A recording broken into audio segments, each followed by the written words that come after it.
નમસ્કાર મિત્રો, ગુજરાત 30 વતી હું કેતન ગોહિલ આપ સૌનું સ્વાગત કરું છું અને મારી સાથે મારા સાથી મિત્ર છે અશોકભાઈ ગુજ્જર, જે ખૂબ સારા મોટિવેશનલ સ્પીકર છે. તો મિત્રો, આજે આપણે એક ખૂબ મહાન હસ્તીની સાથે પરિચય કરવા જઈ રહ્યા છે. એમની સાથે આપણે વાતચીત કરવા જઈ રહ્યા છીએ અને તમે એમની સાથેનો આ વાતચીતનો આખો જે ઇન્ટરવ્યૂ છે, એપિસોડ છે, તમે જ્યારે કમ્પ્લીટ જોશો તો તમને પણ તમારા પોતાના જીવનમાં ખૂબ ફાયદો થાય એમ છે. તો આપણી સાથે આજે ઉપસ્થિત છે શ્રી અભ્યાનંદ સર, અને એમનો હું થોડો પરિચય તમને આપવા માટે બહુ ઉત્સુક છું. આમ તો એમનો પરિચય ઘણો લાંબો છે, પણ હું તમને એમની થોડી હાઇલાઇટ આપવા માગું છું. તો અભ્યાનંદ સર જે છે એ એમના બેચના આઈપીએસમાં ટોપર રહી ચૂકેલા છે, 1977ના બેચમાં. આ ઉપરાંત એમણે 2011થી 2014 સુધીમાં બિહારના ડીજીપી તરીકે પણ પોતાની સેવાઓ આપેલી છે. અને બિહારમાં જે પહેલાં ક્રાઇમ રેટ હતો, એ ક્રાઇમ રેટને નીચે લાવવામાં અભ્યાનંદ સરની બહુ મહત્ત્વની ભૂમિકા રહી છે. અને પોલીસમાં રહીને પણ એમણે પોલીસ ખાતાને બહુ ઇનોવેટિવ વેથી ચલાવ્યું છે. તો કદાચ આટલો પરિચય કોઈ સાંભળે તો એમને એવું લાગે કે આજે આપણે એક પોલીસમેનને મળવા જઈ રહ્યા છે અને કદાચ એ પોલીસ વિશે કે ક્રાઇમ વિશે બી વાત કરશે. પણ મિત્રો, આ બિલકુલ વાત અલગ છે. આ એમનો પરિચયનો માત્ર એક ભાગ છે. એ મલ્ટી ડાયમેન્શનલ પર્સનાલિટી છે. મિત્રો, આપણે વિચારી શકીએ કે એક આવો વ્યક્તિ કે જે ડીજીપી રહી ચૂકેલા હોય, સુપર કોપ હોય, જેમણે ક્રાઇમ રેટ ઓછો કર્યો હોય, એ વ્યક્તિ એટલા જ સારા ટીચર હોય. એક સુપર કોપ એક સુપર ટીચર પણ હોઈ શકે છે. એ કદાચ આપણા માન્યમાં નહીં આવે, પણ આપણી સાથે આજે અભ્યાનંદ સર ઉપસ્થિત છે. એ એનું એક જીવંત ઉદાહરણ છે. મિત્રો, એમણે પોતાના હાથ નીચે ઘણા વિદ્યાર્થીઓને ઉત્તમમાં ઉત્તમ શિક્ષણ પૂરું પાડ્યું છે અને શિક્ષણમાં પણ એમણે સેવા આપી છે. આ શિક્ષણ એમણે માત્ર ને માત્ર સામાજિક મદદના ભાગરૂપે જ આપેલું છે. એમાં એમણે કોઈ પણ પોતાનો પ્રોફેશનલ એપ્રોચ કોઈ દિવસ રાખ્યો નથી. અને અત્યારે આપણે જે દેશભરમાં એક ક્રાંતિના રૂપમાં જોઈ રહ્યા છે, એક નવા વિચારના રૂપમાં જોઈ રહ્યા છે, સુપર 30 મોડલ જોઈ રહ્યા છે, એ અભ્યાનંદ 30ના નામથી પ્રચલિત છે બિહારમાં અને સમગ્ર દેશભરમાં. તો એમણે ગરીબ બાળકો માટે, સમાજ માટે જે કંઈક ઉમદા કાર્યો કર્યા છે, એ ભાગ્યે જ કોઈક આવા વ્યક્તિ કરી શકે છે. તો આ ઇન્ટરવ્યૂ આપણા માટે બહુ મહત્ત્વનો રહેશે. અને અમે ગુજરાત 30 વતી ગુજરાત 30ના જે પાયોનિયર છે શ્રી ઘનશ્યામભાઈ રાદડિયા અને શ્રી સુનિલભાઈ રાઠોડ અને હું કેતનભાઈ ગોહિલ, હું એમના વતી અભ્યાનંદ સરનું અત્યારે અહીંયા હું સ્વાગત કરું છું. सर, आपका बहुत बहुत स्वागत है. प्रणाम सर. प्रणाम. जी सर, सबसे पहला मेरा प्रश्न आपसे यह है सर कि आप बहुत सालों से एजुकेशन सिस्टम से जुड़े रहे हैं. उसमें आपने बहुत सारे इनोवेटिव आइडियाज़ भी लगाए, इम्प्लीमेंट भी किए और काफ़ी हद तक बहुत सारी सफलताएं भी आपको समग्र देश में आपके जो भी सेंटर है वहाँ से मिली हुई है. तो सर, आपने एजुकेशन को इतनी करीब से देखा, इतनी गहराई से देखा हुआ है, तो आप आज की जो हमारी शिक्षा व्यवस्था है उसके बारे में आपके क्या विचार हैं सर? जिस शिक्षा व्यवस्था की बात आप कर रहे हैं, इस देश में जो हमने देखा है बचपन से, उसमें जो इसेंस है, जो उसका मूल तत्व है, वो है कि एक शिक्षक के दिमाग में बहुत सारी बातें रहती हैं जिसको हम ज्ञान कहते हैं. जी. और हम इस शिक्षा व्यवस्था से उम्मीद ये करते हैं कि शिक्षक अपने दिमाग का ज्ञान किसी तरीके से निकाल के अपने शिष्य के खाली दिमाग में भर देगा. राइट. तो ये ज्ञान ट्रांसफर का प्रोसेस होता रहता है, जो न कभी हुआ था पहले और न कभी होगा. राइट. और ये तय है कि ट्रांसफर ऑफ नॉलेज नहीं होता है. बिल्कुल. It does never take place. सबसे बड़ी भूल यही है. जी सर. राइट. और सर, जैसे आपने बात शेयर की, तो ये जो सुपर 30 जो मॉडल है, ये जो सुपर 30 का जो आइडिया है सर, वो आपको कहाँ से आया? आप जब पटना आए थे तो उस समय भी मैंने आपको बताया था कि मूलतः मैं शिक्षक नहीं हूँ. जी सर. राइट. मैं एक अपने समय में जो विद्या अर्जन की प्रक्रिया थी उसको मैंने ठीक से किया था. तो मैं एक अच्छा विद्यार्थी माना जाता था और फिर आईपीएस में आ गया. लेकिन ये मुझे समझ में आ गई थी बात कि अगर किसी को पढ़ाना है तो ये प्रक्रिया जिससे हमने पढ़ा था वो तो सबसे खराब प्रक्रिया थी. जी सर. हमको चेंज करना होगा इसको कि जो शिष्य है वो अपनी शक्ति को अपने से पहचान ले, अपने अंदर की शक्ति को, और उस शक्ति को वो आगे बढ़ाए, वो हमेशा ही अच्छा करेगा। जी उस, उसका दिमाग हमेशा विकसित होगा। तो ये सोच करके हमने अपने बच्चों से ये शुरू किया था प्रयोग करना, जी सर। क्योंकि मैंने कहा मैं शिक्षक नहीं था और मैं जिस तरीके से पढ़ा था उसको मैं अपनाना भी नहीं चाहता था। तो मेरे लिए एकदम ही नया प्रयोग था और मैंने कोशिश यही किया कि अपने बच्चों को ऐसा बनाऊं कि वो अपने आप सोचने लगे। राइट। तो सर ये जो सोच है, जो ये सुपर 30 जो शुरुआत हमें हुई है, तो इस सुपर 30 में 30 स्टूडेंट ही क्यों? मतलब ये जो 30 बच्चे के पीछे कोई कॉन्सेप्ट या कोई साइकोलॉजी, मतलब ये 30 बच्चे का रीजन क्या है सर? ये बहुत सुंदर प्रश्न है और कई बार मुझसे पूछा गया है। राइट। ये एक ऑप्टिमम संख्या है, क्योंकि मैंने कहा आपको कि शिक्षक पूरा ज्ञान नहीं दे सकता है, देना भी नहीं चाहिए। तो ये 30 बच्चे जब एक जगह रहेंगे एक परिवार की तरह, तो सब एक दूसरे की मदद करेंगे। कोई किसी विषय में अच्छा होगा, कोई दूसरे विषय में अच्छा होगा, आपस का डिस्कशन करेंगे। तो ये ना तो कम है ना अधिक है, ना इसमें डेफिशिएंट संख्या है ना रिडंडेंट संख्या है। 30 चूंकि मैंने फिजिक्स केमिस्ट्री मैथ्स के लिए इसको किया था, तो मैंने एक रफली रखा कि 30 में मेरा काम चलेगा और सब एक दूसरे की मदद करेंगे। ये सिनर्जेटिक प्रोसेस कहलाता है और सिनर्जी के लिए डेफिशिएंसी भी नहीं है 30 और रिडंडेंसी भी नहीं। राइट। बहुत बहुत अच्छी बात सर आपने शेयर की। लेकिन अभिनंदन सर, अगर देखने जाए तो मेजोरिटी अभी जो इंडिया की एजुकेशन जो सिस्टम है, इनमें मेजोरिटी स्टूडेंट स्कूल कोचिंग और घर पे रह के जो प्रिपरेशन करते हैं। लेकिन आपका ये जो सर मॉडल है और जो भी सक्सेस रेशियो है, तो कहीं ना कहीं स्टूडेंट वहाँ पे हॉस्टल पे रहते हैं। तो इस कंपलसरी जो हॉस्टल जो मॉडल है, इसके पीछे का सर क्या साइंस है?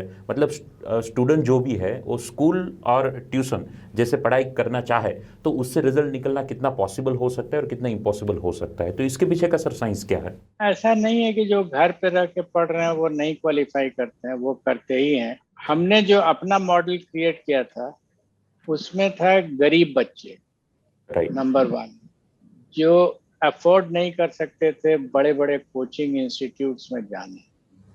तो उनकी समस्या ये थी कि जब वो लौटते थे कोचिंग से शाम में 6 बजे 7 बजे, उसके बाद वो पढ़ते हैं रात में।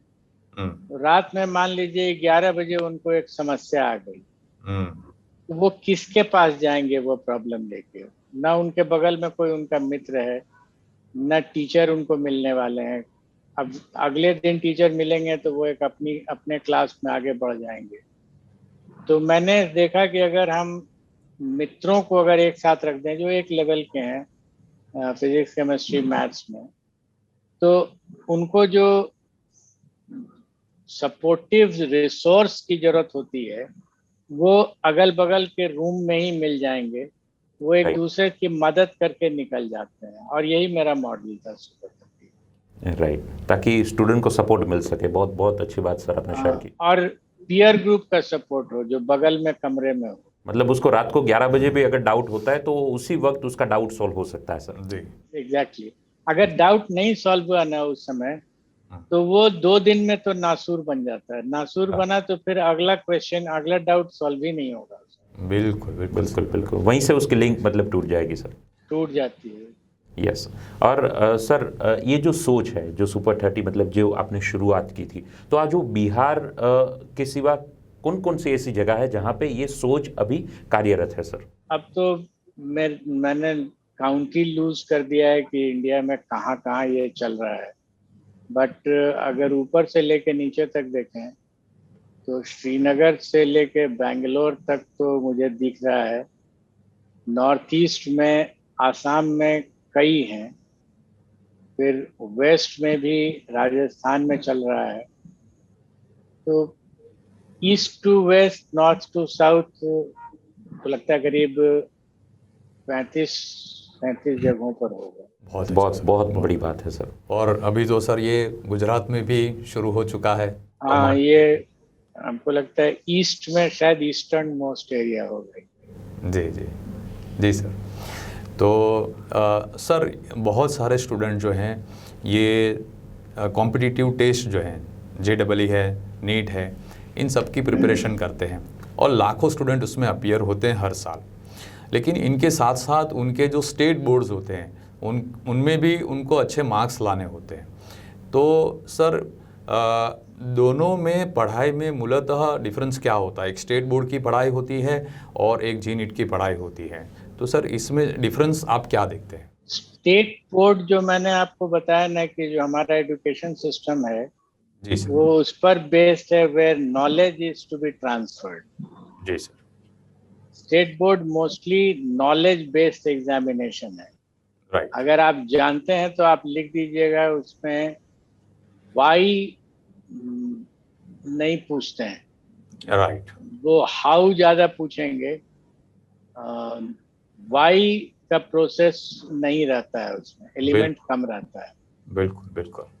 तो जेई और नीट के लिए जो लोग प्रिपेयर करते हैं, अगर सीरियसली कर देंगे तो उनको बोर्ड के लिए 15-20 दिन ही काफी होता है पढ़ने। बोर्ड में उनकी पढ़ाई ज्यादातर चलती है लिटरेचर की, जहाँ पोएम्स रहता है, उनके एसेज रहते हैं या जी। स्टोरीज है इंग्लिश की। तो कम से कम स्टोरी तो उनको जाननी पड़ती है। तो बच्चे वही लास्ट 15 डेज में इंग्लिश और लैंग्वेज की पढ़ाई कर लेते हैं। अदरवाइज ये जो तीनों या चारों साइंस का विषय है, उसमें उनको ज़्यादा मेहनत करने की जरूरत नहीं है। तो सर आपने इतने सेंटर्स के बारे में बात किया, आपके पास से हज़ारों स्टूडेंट्स तैयार हो चुके हैं। आपको लोग मतलब इस तरीके से देखते हैं कि आप जो नीट के स्टूडेंट को तैयार करते हैं, सक्सेसफुल बनाते हैं, उसका एक बहुत सक्सेसफुल फार्मूला आपके पास है। तो सर आप नीट के स्टूडेंट्स को क्या संदेश देना चाहते हैं, जिन लोगों का लक्ष्य है कि भाई मुझे इसमें क्वालिफाई होना है, तो सर आप ऐसे स्टूडेंट्स को क्या संदेश देना चाहेंगे? जो भी पढ़ना है उसको ग्रहण करके पढ़ें। ग्रहण का अर्थ हुआ कि उसके अंदर जाएं, अपने आप से सवाल पूछें। ये अगर आप प्रक्रिया अपनाएंगे कि सर ये प्रॉब्लम नहीं बना दीजिए, तो यहीं से ढलान पर आप आ जाते हैं। आपकी पढ़ाई जेई और नीट के लिए नहीं हो रही। आप अगर उनके पास गए और आपने कहा सर हमने ऐसे प्रोसीड किया था, इस जगह कहाँ पर हमारी सोच में गलती है, इसको डिस्कस कर दीजिए। लेकिन अगर आप सिर्फ प्रॉब्लम लेके गए और कहा कि इसको बना दीजिए, मतलब आपने तैयारी की। राइट सर, बराबर। और सर आप अभी जो भी सेंटर्स आपके मॉडल से पूरे देश भर में चल रहे हैं, हम गुजरात के लोगों को ये भी बताना चाहते हैं कि सर सारे सेंटर्स को बिल्कुल ऑनररी सर्विस पे कर रहे हैं। उनमें से वो कभी भी कोई भी प्रोफेशनल अप्रोच ना उनका रहा है, ना कभी होगा। और गुजरात 30 को भी वो डायरेक्ट मेंटरशिप प्रोवाइड कर रहे हैं। इतने बड़े पद पे रह चुके व्यक्ति भी हमें इतना वक्त देते हैं, इतना मार्गदर्शन देते हैं, वो हमारे लिए एक बहुत खुशी की बात है, गुजरात के लोगों के लिए बहुत खुशी की बात है। तो सर आप समाज के लिए एक रोल मॉडल बन चुके हैं और आपके छत्र छाया में, आपके मेंटरशिप में ही ये गुजरात 30 हमने शुरू करने का साहस किया है। तो सर आप गुजरात 30 के लिए आपके क्या विचार हैं और आपकी क्या आशाएं हैं सर? गुजरात 30 आपने जो शुरू किया है, ये पहला सुपर 30 मॉडल पर बेस्ड है। जी एफर्ट जी। और जिस तरीके से आप लोगों ने स्टार्ट किया, अभी हमने कुछ दिन पहले बच्चों को ऑनलाइन ही इंटरव्यू किया था। Right sir. तो उससे लगा कि आप सही दिशा में हैं।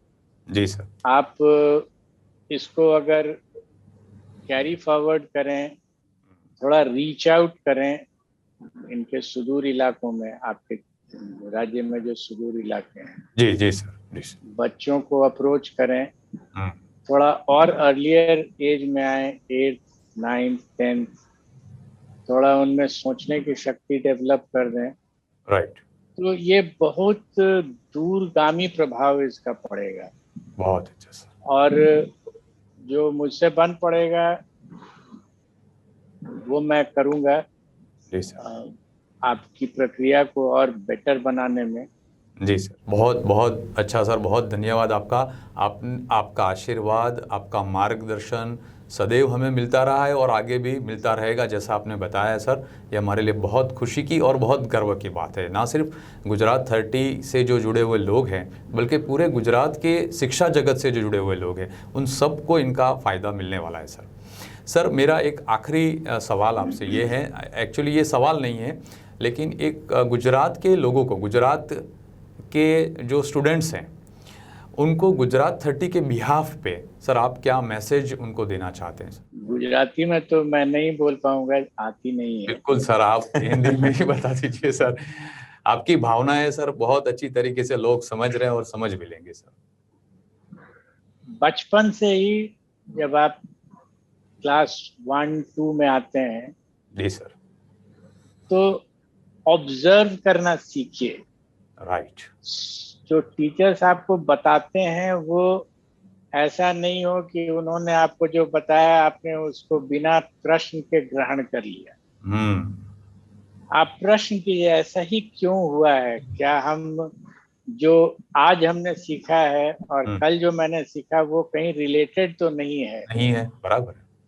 ये अगर रिलेशनशिप्स आपको दिखाई पड़ने लगे, आपने कल कुछ गणित में पढ़ा, कोई एक आज शब्द सीखा, कल एक दूसरा शब्द आपने सीखा, ये दोनों शब्द कहीं आपस में संबंध तो नहीं है, एक ही तरह का साउंडिंग तो नहीं है इसमें। बिल्कुल, तो बिल्कुल।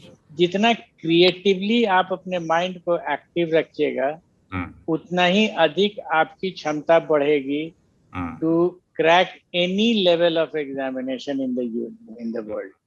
कोई भी एग्जामिनेशन हो वो आप क्रैक कर दे सकते हैं। आपके सोचने की शक्ति ही अलग हो जाती है अगर आप स्वयं अपने आप से प्रश्न करने लगते हैं। बिल्कुल सर। डोंट मेरा एक टीचर्स के लिए एक सुझाव है। जी जी सर। मैंने अपनी परिभाषा बनाई है। जी सर। यद्यपि कि मैं टीचर नहीं हूँ, फिर भी मैंने एक शिक्षक की परिभाषा बनाई है। जी sir. One who never gives the right answer keeps asking the right questions. Right right right right sir, ये मतलब हम बहुत बड़ी बात हो गई है, क्योंकि टीचर्स हमेशा वो राइट आंसर देने की कोशिश में होते हैं, और आपने बहुत उसको अलग बता दिया कि आप राइट क्वेश्चन पूछें और राइट आंसर तो स्टूडेंट अपने आप ढूंढ लेंगे। सर बहुत अच्छा मैसेज। जी जी सर। राइट राइट सर, आपसे मैंने तो कहा था कि लास्ट क्वेश्चन है, लेकिन फिर भी आपसे बात करने का मन कभी वो नहीं होता, तो एक लास्ट सर मैं आपसे पूछना चाहूँगा। सर, आपने बहुत सारे हजारों विद्यार्थियों को उस ऊंचाई के शिखर पर पहुंचाया है। सर, कुछ आपके दिल के करीब रहे हैं ऐसे कुछ स्टूडेंट्स की स्टोरीज़ जो हमारे लिए इंस्पिरेशनल हो सकती हैं, गुजरात के स्टूडेंट्स के लिए इंस्पिरेशन हो सकती है सर, वो अगर आप चाहें तो सर शेयर करिए तो बहुत अच्छा होगा हमारे। जितने भी स्टूडेंट्स हमारे थ्रू गुजरे हैं, जी सर, जिनकी जिंदगी बदल गई, उनके परिवार की जिंदगी बदल गई, बिल्कुल सर, जिसको इंग्लिश में हम बोलते हैं transforming lives. Transforming lives, right. ये हर बच्चा एक कहानी है, हर बच्चा, और ये थाउजेंड्स में है। Right sir. अभी जैसे एक सेंटर हम लोगों का चल रहा है। जी सर। मगध डिवीजन है बिहार में, गया एक जगह है, उसको मगध एरिया कहते। Right sir. तो वहाँ जो हम चलाते हैं वो एकदम शाब्दिक अर्थ में भीख मांग के चलाते हैं। हाँ, बराबर। हाथ पसारते हैं समाज के सामने। कोई सब्जी दे जाता है, कोई धान दे जाता है गांव में जिसको होता है।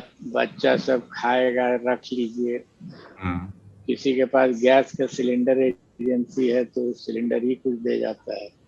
और सबको हम लोग लिख लेते हैं, लिख करके फिर साल के अंत में सोशल ऑडिट कहते हैं उसको।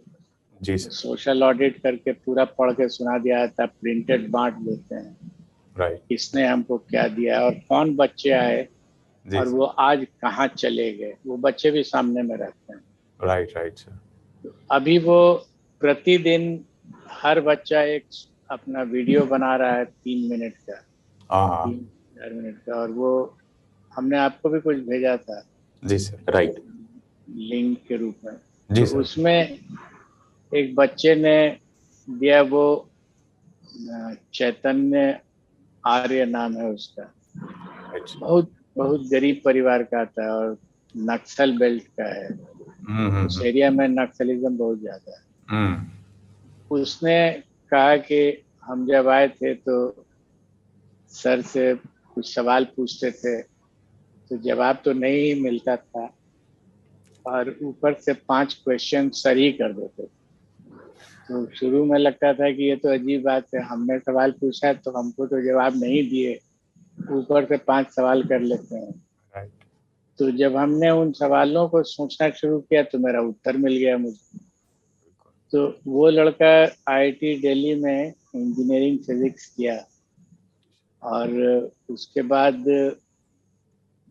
वो चला गया, अभी उसका एडमिशन हुआ है सूरिच, एक जगह है स्विट्जरलैंड में, ओ जहाँ जहाँ एक आईबीएम का लैब है जिसमें जी। आई बीन टोल्ड के 4 नोबेल प्राइज फिजिक्स के काम कर रहे हैं, ग्रेट सर। और उसमें उसका सिलेक्शन हुआ है पीएचडी के लिए। हम्म ही वाज फीलिंग थ्रिल्ड।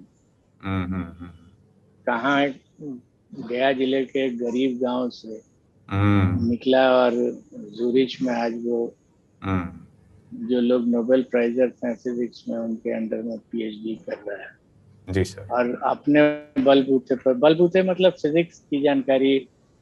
तो उसने पढ़ाने के बारे में यही कहा कि हमने जो उनसे सीखा वो सिर्फ फिजिक्स पढ़ने का तरीका नहीं सीखा, जिंदगी जीने का तरीका सीखा। वाह सर वाह। जिंदगी में प्रॉब्लम्स आएगा हर समय, हर स्टेप पर प्रॉब्लम। Right right. राइट। अगर हम प्रॉब्लम को अपने से एनालाइज कर सकेंगे तो हमको किसी के पास जाने की जरूरत नहीं। बिल्कुल। And he said that in the YouTube interview.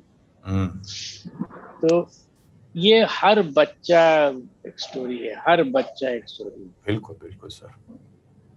Thousands में संख्या है तो 1000 स्टोरी। थाउजेंड्स। सर ये बहुत खुशी की बात है कि हमारे देश में आप जैसे भी व्यक्ति हैं, महान व्यक्ति हैं, कि जो ऐसे गरीब बच्चों के लिए जिनको सच में ऐसी ज़रूरत है, जिनके पास टैलेंट है लेकिन ऐसा प्लेटफॉर्म नहीं है, आपने एक ऐसी सोच से शुरुआत की, उन तक आप पहुँचे, और आज देश के अलग अलग शहरों में, अलग अलग जगहों पे ये इतने बड़े लेवल पे हो रहा है, सबकी ज़िंदगियाँ बदल रही है। जैसे आप ही बता रहे हैं, हज़ारों स्टूडेंट्स की ज़िंदगियाँ बदली हैं सर। और हम सर आपसे यही आशा रखते हैं कि गुजरात में भी हम वही चीज़ कर सकें जो इतने सालों से इतने राज्यों में हो रहा है। सर आपका आशीर्वाद, आपका मार्गदर्शन, आपकी प्रेरणा हमेशा हमारे साथ बनी रहेगी। और बस इसी के साथ हम ये सर इंटरव्यू अभी यहाँ पे उसको विराम देते हैं सर। आपका बहुत बहुत धन्यवाद सर। धन्यवाद। प्रणाम, धन्यवाद। प्रणाम।